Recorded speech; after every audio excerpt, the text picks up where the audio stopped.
तीन तरह के लोग होते हैं जो रात में नहीं सोते। एक रोगी रात में नहीं सोता। रोगी का मतलब है बीमार इंसान, क्योंकि वो सो नहीं पाता। एक भोगी रात में नहीं सोता। एक सुख खोजने वाला रात में नहीं सोता, क्योंकि उसके कामों के लिए रात मददगार होती है। एक योगी भी रात में नहीं सोता, क्योंकि उसके लिए भी रात बहुत सहायक होती है। आप इनमें से क्या हैं आप तय कर सकती हैं, मैं कुछ नहीं कहूंगा। रात में क्या खास होता है? देखिए, रोशनी।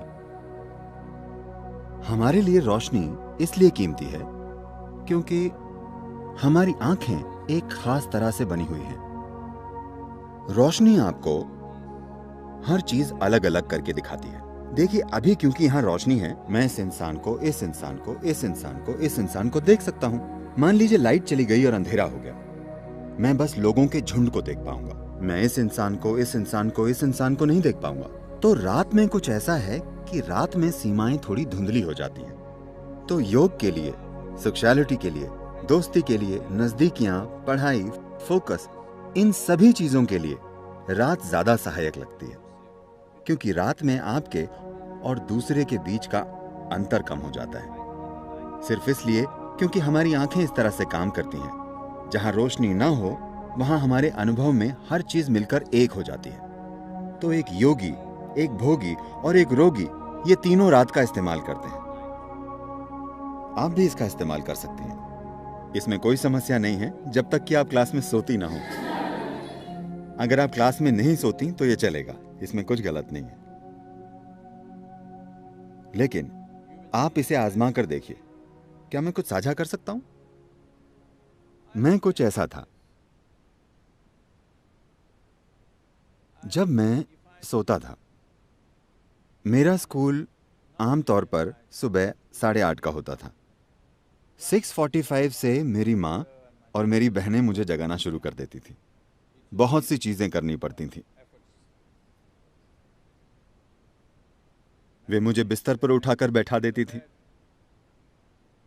वे आकर मेरी बाह मरोड़ती थी, ये करती थी, वो करती थी। मेरी माँ ये नरमी से करती थी, मेरी बहनें सख्ती से करती थी। फिर वे मुझे खींचती थी और मेरी माँ टूथब्रश में टूथपेस्ट लगाकर मुझे दे देती थी। मैं उसे मुंह में लगाकर सो जाता था। वे मेरे कपड़े लाकर देती थी और कहती थी, नहाने जाओ, टाइम हो गया है। मैं बाथरूम के अंदर जाता और सो जाता। अगर कोई मुझे ना उठाए तो मैं दिन में 1-2 बजे तक एक पत्थर की तरह सोता था। जागकर करवटें नहीं बदलता था, बस मुर्दे की तरह। लेकिन मैंने 12 साल की उम्र में योग करना शुरू किया। शायद 8 या 9 महीनों के बाद, उसके बाद चाहे जिस भी जगह पर होने पर, चाहे कहीं भी होने पर, चाहे जो टाइम जोन हो, रोज मैं अलग टाइम जोन में होता हूं, लेकिन मैं सुबह 3:35, 3:40 पर जाग जाता हूं, क्योंकि उस वक्त प्रकृति में कुछ बदलाव होते हैं। मेरा शरीर बस जाग जाता है। अगर मैं चाहूं, मैं उठकर जो करना चाहूं कर सकता हूं। अगर मैं ना चाहूं तो मैं थोड़ा और सो सकता हूं, लेकिन शरीर हमेशा जाग जाता है। तो आपको सिस्टम में थोड़ी संवेदनशीलता लानी होती है। देखिए, आप इस धरती के अंश हैं, हाँ या ना? कोई इंसान अपने बारे में कुछ भी बकवास सोचे, लेकिन हम सब इस धरती से पॉपअप हुए हैं। आपने कंप्यूटर स्क्रीन पर पॉपअप देखे? पॉप अप, हाँ? आप बस पॉपअप हैं। आप गायब हो जाएंगे। आपको विश्वास नहीं होता कि आप चले जाएंगे। हाँ, मैं चला जाऊंगा?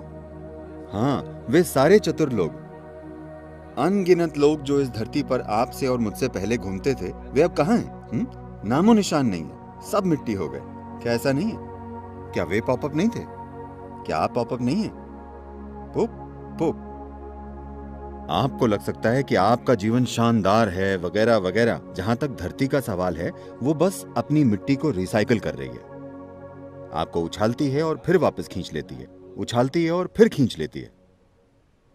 तो इस जरा से पॉपअप में अहम चीज और सबसे अहम चीज ये है कि आप अपने भीतर संवेदनशीलता लाएं।